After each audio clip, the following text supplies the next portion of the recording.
From the National Newsroom of the Canadian Press, I'm John Kennedy. Prime Minister Mark Carney's Liberals are 2 seats away from a majority government in Parliament.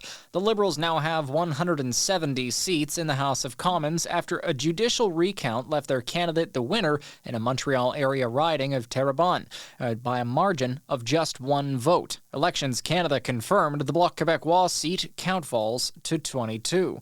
There are also 3 judicial recounts being conducted after last month's election. There are 2 ridings in Ontario and 1 in Newfoundland and Labrador. Some Albertans appear to be a bit divided about the renewed efforts to separate from Canada. Alberta Premier Danielle Smith tabled a bill that would lower the bar for citizens to trigger a referendum, even though she insists she doesn't want Alberta to separate from the country. Republican Party of Alberta leader Cameron Davies says his party is calling for the referendum. We are in an abusive, toxic relationship with Ottawa and the East. And it's been that way since Alberta joined Confederation. The system is broken. There's a design flaw, and it's meant to work that way against us. And so it's time to leave. A recent poll showed support for independence in Alberta hovers at 29%. Meanwhile, some Quebec sovereignists are hoping to see the wave of separatism in Alberta and boost their own province's independence movement. They think a debate about sovereignty in another province could be a wake-up call in Quebec and could make people think more seriously about separation. But others note that Quebec is a distinct nation with a unique culture and language, while separatism in Alberta is mainly out of frustration with Ottawa. Support for sovereignty in Quebec hovered around 35% for many years, but dipped lower amid U.S. President Donald Trump's threats of tariffs and annexation. A tribunal has revoked a Toronto doctor's medical license after he pleaded guilty to criminal harassment of 2 girls and admitted to public masturbation. The College of Physicians and Surgeons of Ontario Tribunal found the facts admitted by Armin Paragian were grounds enough for a reprimand and to have his certification of registration revoked in March.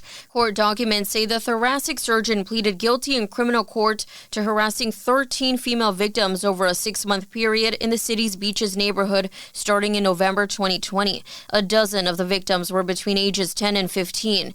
Brenda Molina Navidad, The Canadian Press, Toronto. Players swiping their way through more than 18,700 levels of Candy Crush Saga might be surprised to learn they're solving puzzles that are enhanced by artificial intelligence. The video game that helped make gamers out of anyone with a smartphone uses AI to help developers create more levels for those who are looking for more sweets to squash. The Swedish company that makes Candy Crush also uses AI to update older levels so players don't feel bored, stuck, or frustrated. This is the Canadian Press. In sports, the Winnipeg Jets are trying to end their road woes. They take on the Dallas Stars in Game 3 of their second-round series with the best-of-7 matchup tied at 1 game apiece. Winnipeg lost all 3 road games in a roller-coaster opening round against the St. Louis Blues. The Blues outscored the Jets 17-5 over 3 games in St. Louis. Goaltender Stuart Skinner starts for Edmonton in Game 4 as the second-round playoff series against the Vegas Golden Knights gets back on track tomorrow. Oilers head coach Chris Knobloch says Calvin Pickard remains day-to-day with an injury and will not play. Play is underway between the Toronto Blue Jays and Seattle Mariners. Toronto can sweep a 3-game set in Seattle with a win. Jose Urena is on the mound for the Blue Jays against Mariners counterpart Bryce Miller. Toronto has a 19-20 record this season, ranking 3rd in the American League East Division. From the Canadian Press, I'm John Kennedy. Thanks for listening. Don't forget to follow and subscribe. For more of today's top stories, visit thecanadianpressnews.ca.